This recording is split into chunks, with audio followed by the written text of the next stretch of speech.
Otep à tous, bien-aimés frères et sœurs, j'accuse et je porte plainte.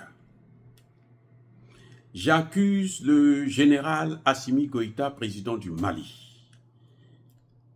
J'accuse le général Abdourahmane Tchani, président du Niger. J'accuse le capitaine Ibrahim Traoré, président du Burkina Faso. Je les accuse tous les trois pour les mêmes faits, pour le même crime. Un crime politique grave.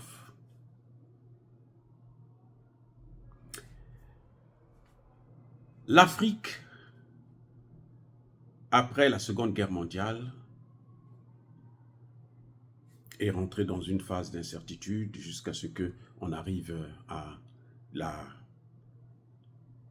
fameuse décolonisation qui en fait n'était pas une décolonisation. C'était une néocolonisation, une autre forme de colonisation.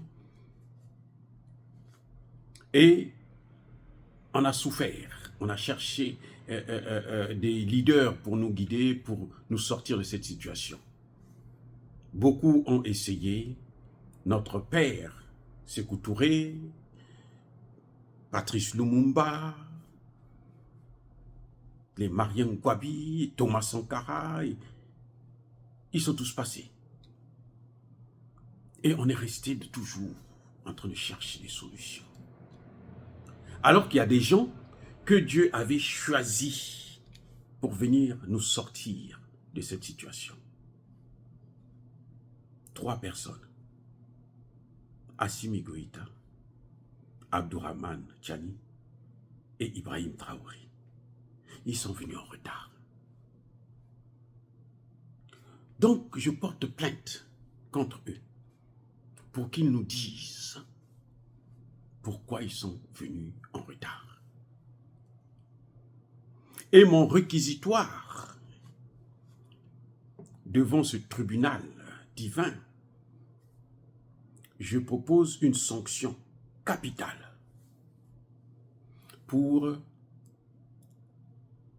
le général Tchani, le général Assimi Goïta et le capitaine Ibrahim Traoré.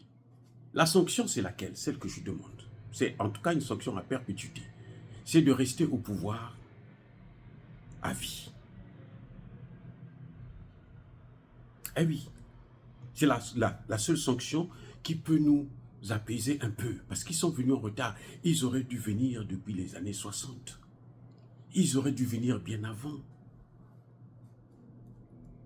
C'est pas normal. Nous les attendions depuis très longtemps. Avant même que certains parmi nous puissent être nés, on les attendait déjà. Ils ont pris du retard. Et ce retard a fait que nous puissions souffrir encore plus. Alors, ils doivent rester au pouvoir. Tant qu'ils vont continuer à faire, à nous servir. Ils deviennent nos esclaves. Je demande qu'on prononce la sentence selon laquelle ils doivent être nos choses à nous. Ils doivent être là pour nous servir.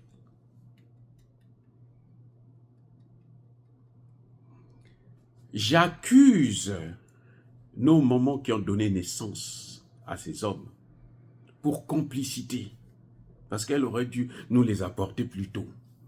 Donc elles ont été complices de leur retard. Parce que c'est pas possible. Nous avions besoin d'eux depuis très longtemps. C'est Dieu qui les a choisis pour venir. Et puis ils ont perdu le temps. Et c'est quoi ça?